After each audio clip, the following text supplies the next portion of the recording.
What's happening, folks? Here's another edition of Javon Unplugged, and I wanted to share with you guys something that was very, very profound and very, very touching that took place today with me and a young man. Now, let me first start out by saying that those of you who have had to endure a harsh life or grew up in less than favorable conditions, or some of you that just flat out had terrible childhoods, one of the things that you immediately come to understand is that if you make it through those hard times and you make it through uh, those hardships and you get a chance to reflect and get to a golden age where you can really look at the things that you've been through and try to make sense of why you went through them and how those things have helped shape you, you'll know that if you're really, really fortunate, you'll be able to use your wisdom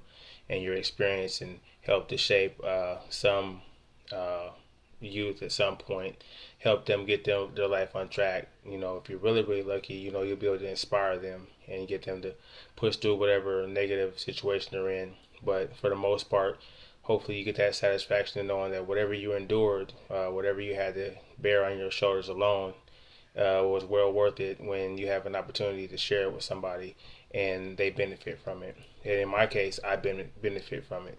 I'll talk to anybody that is willing to listen to me about my childhood experiences and my adolescent years, my high school years, and what happened before I finally took my life into my own hands and left my surroundings and moved on past all the negative things that were going on in my life as a child. But today I was building with a young man who was very, very distraught and very ashamed because he had just took a paternity test, and this is kind of wild too because this is a young man that for the longest time felt like he knew who his biological father was, and he's I won't say who the person is, but he's right there within that 16 to 22-year old range, and he just now found out that the person that was purported to be his dad, the person he thought was dad all along, who he had knocked and chastised for being a deadbeat dad, with the encouragement of his mom, he found out that that's not even his biological father. So, you know, um, I came across the conversation with him, and he doesn't know a lot about my past. But the more he was offloading some of the things that he was feeling at that point in time, I just really felt compelled to, really sit down and build with him and let him know something that's a very, very, very valuable secret that a lot of people just don't seem to know and don't understand about this life that we live. Is that the number one thing is that even though you feel alone, you're not alone. There are hundreds, there are thousands, in some cases, there's millions of individuals that have similar or worse situations than you. And sometimes when we're in the middle of our darkness, we can't see anything outside of it. So it feels alone. It feels like we have no one and that we're struggling through this on our own. And in some cases, we're made to feel that way, and and that way we internalize it. But today he shared that with me, and he was real, he had mixed emotions. So I shared with him something. One of the things I talk to these young folks a lot about is that, as young men, especially young men of color, we're not really socialized to process and to deal with feelings. You understand what I'm saying? So there's a lot of things that we do to one another as we're growing up and we're, sharpening our steel, and we always try to encourage each other not to be soft and not to be a sap or a simp, or pretty much to reject and deny any type of negative feelings and act as if everything is fine, that nothing really bothers us, we'll get through anything. And for the most part, the reality is if we try hard enough, we can get through it. But with that being said, when you're actually bearing that cross, man, sometimes it's just so hard to keep a game face on and to deal with it. So I shared with him something that I've shared with quite a few folks, but I want to share with you guys because it kind of was a connection point for he and I. As a child, early on, I knew that something was a little bit off or a little bit different with my family dynamic. And as much as some people in my family might try to downplay that, even though no one really sat down and told me, the circumstances of my birth, and no one really outwardly just treated me terrible. I don't want anyone to think that I was uh, physically abused. I was never physically abused in any capacity, any way, shape, or form. However, the shame, the embarrassment, all the things that I went through, the abandonment issues with my biological mom, the struggles that I had with seeing most of my family around me struggling with drug and alcohol abuse and the abuse of women, all these things were taking its toll on me. But when you're a young boy and you're growing up in a single parent household, or you're growing up with just your mom or your grandmother, what have you, one of the things that a young boy at some point in time wants to have realization of, and that's to have that bond or that connection with another male. So when I was growing up, I would always ask who my dad was, and there was a name that was constantly thrown around a lot. There was a point in time my biological mother said that my father was named Troy Eugene Wright. So growing up, 5, 6, 7, 8, 9 years old, even though I didn't have a father or a father figure in my life, I still felt connected to this notion that I had a dad and he had a name. His name was Troy Eugene Wright. And on top of that, he had family that lived in the immediate area. So my biological mother would take me around them, and they treated me just as if I was, a nephew or a cousin.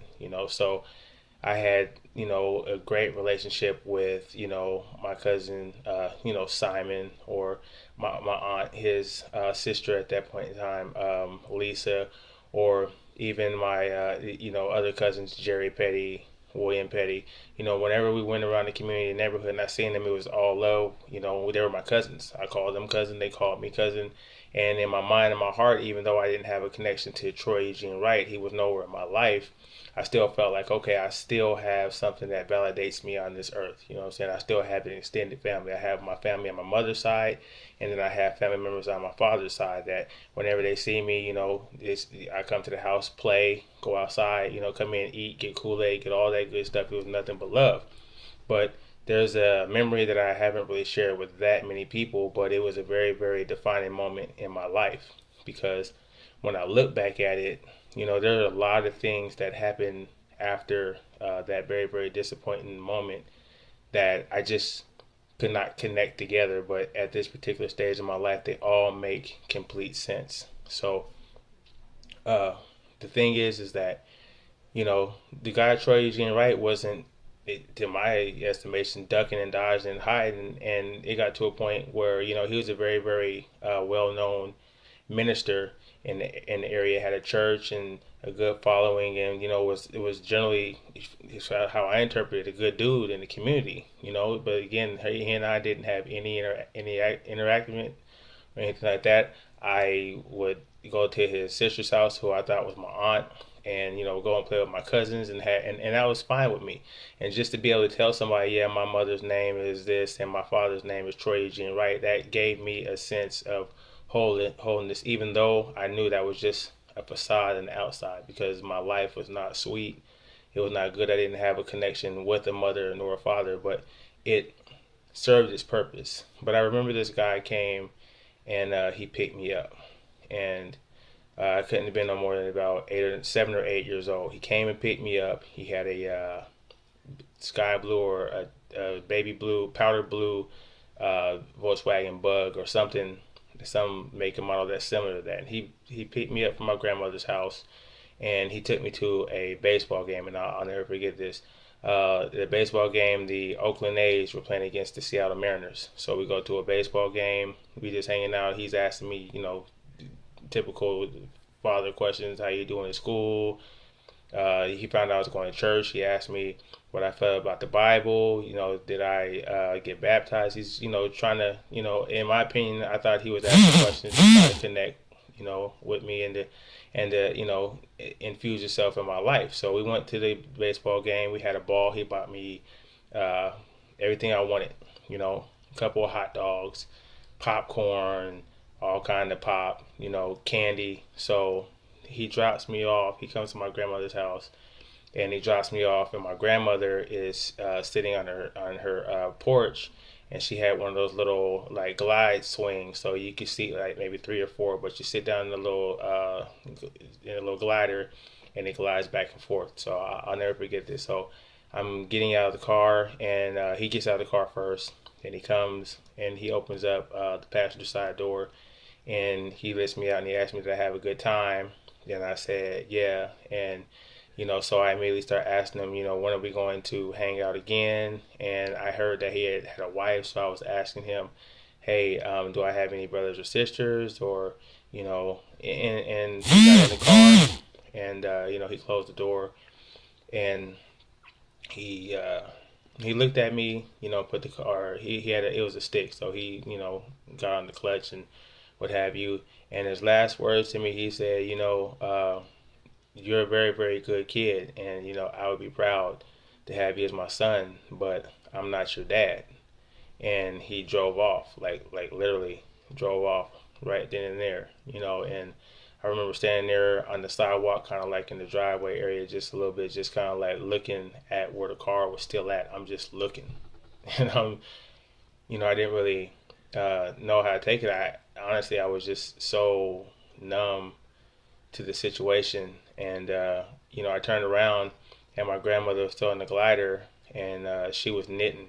She was crocheting or something like that. So I walk up, to the front of the house and go up the steps, and she asked me, how it went, and I didn't even answer her. I just started crying. I just went into the door, and I believe I probably slammed the screen door or did something, that she felt was disrespectful. So all I know is I shot to my room, I closed the door, and I just, jumped out of my bed, and I'm crying, and she comes in, and she's yelling, what you slamming things in here, she's going hard on me about whatever. I believe I slammed the screen door or whatever. But when she seen that I was laying there crying, all she did was she just said, come here, and she grabbed me up. And I didn't want to get up, but she grabbed me up, and, she kind of gave me a hug. And I remember burying my head in her chest, and I just cried, and she never said a word about it. She didn't ask me what happened. I'm sure I stood there and cried it all out, and once I was done, she walked out, asked me if I was gonna be okay, and walked out. And from that point forward, I was forced to pretty much just internalize and tuck away that emotion. It really, really hurt me real deep, and it was embarrassing to me, and I immediately got mad at my biological mother, because I felt like she had gave me that as a gift. She had gave me a name to be able to say to other people, to legitimize myself and to say, hey, you know what, even though I don't have a dad around, I have a dad and I know who he is. And again, I had formed that connection with his immediate family. So, it's kind of funny how things switch around, because no more than maybe 2 or 3 weeks later, I run into my Aunt Lisa. I called her Aunt Lisa, which was Troy's sister. And, she saw me out and about, and she came over and gave me a hug and called me nephew and all that good stuff. And I just remember immediately feeling so ashamed and just so awkward. And, she looked at me and she said to my face, she said, listen, even though you are not Troy's son, you are still my nephew.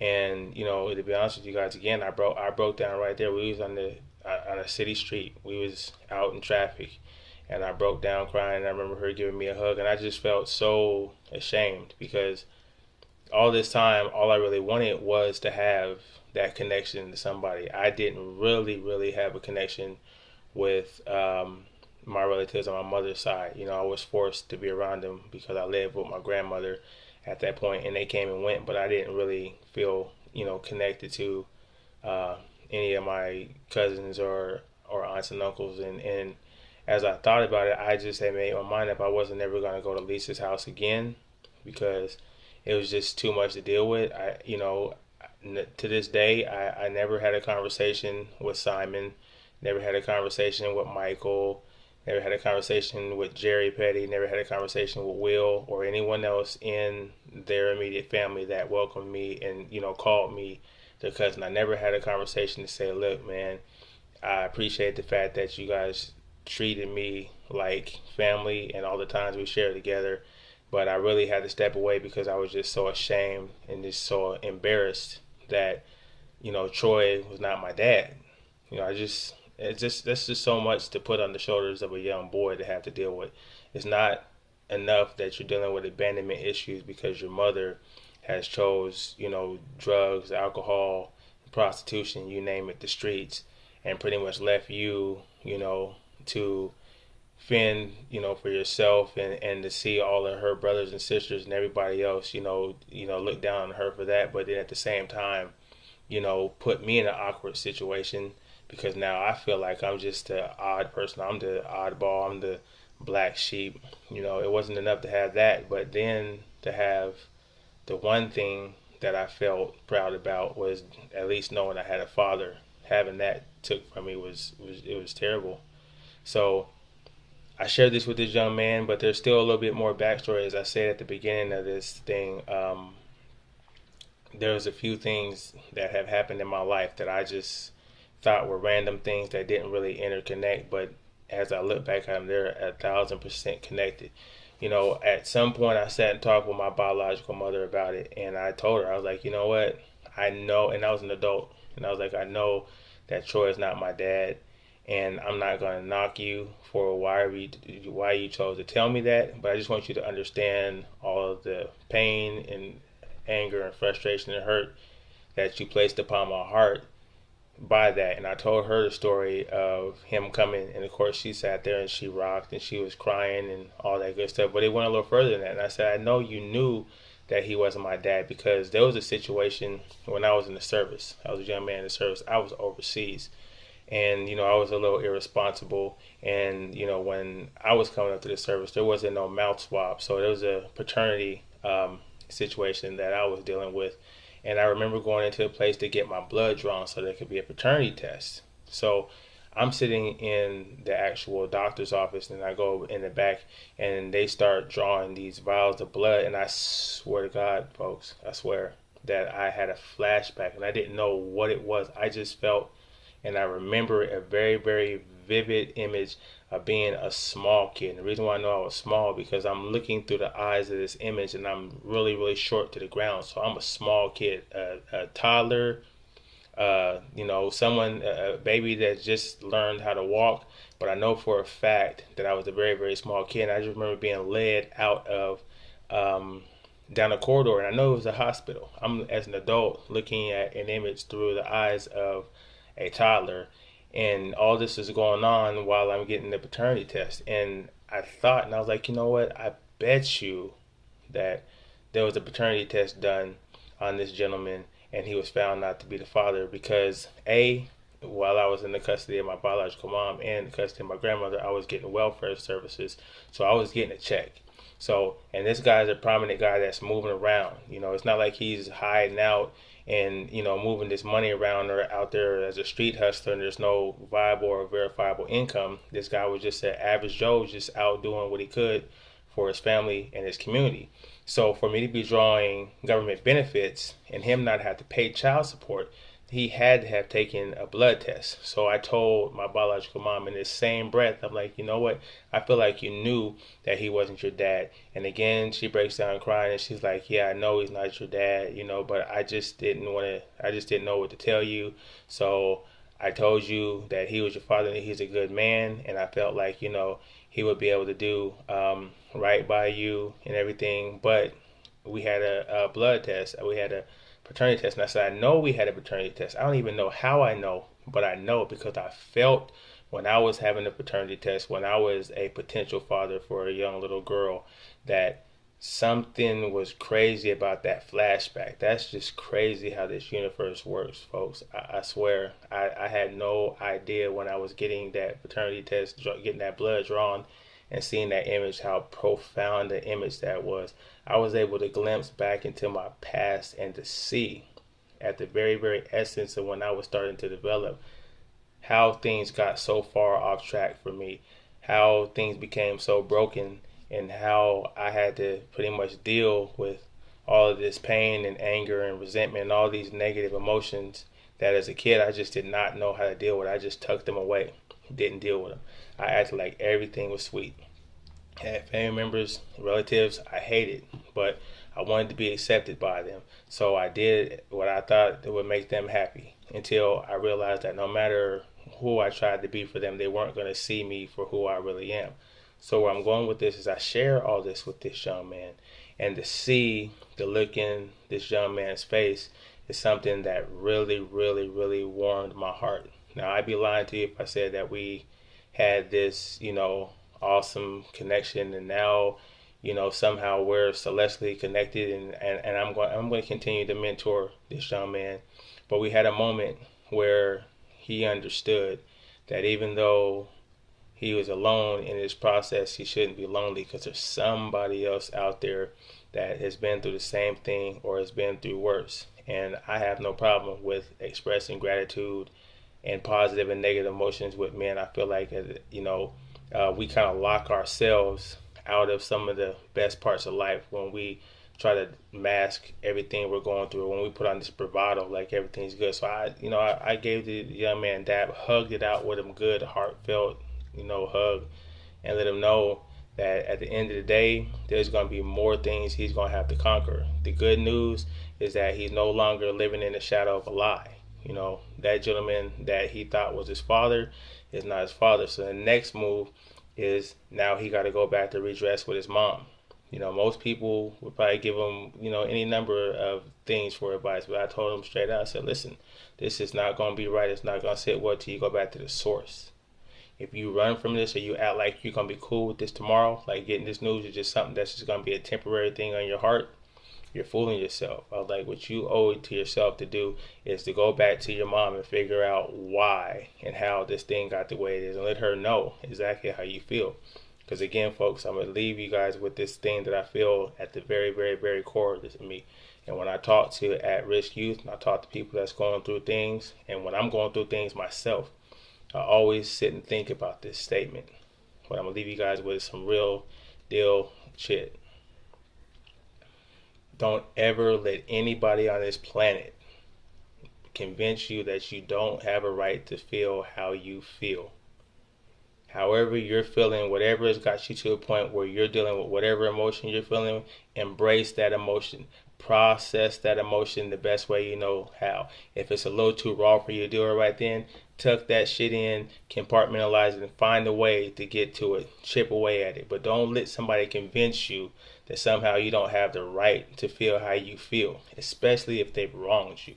I'm not coming from an ecclesiastical standpoint. I'm not coming from no Jesus and God loves you standpoint. I'm coming from a black man in America that has went through a ton of things that other people that look like me have given up on themselves and found themselves either in prison or in jail or in terrible circumstances, burnt out. I went through a lot of things that would have broken somebody emotionally, would have broken somebody mentally, but I made my way through it because at the end of the day, I did not want to be like the people that I despised around me.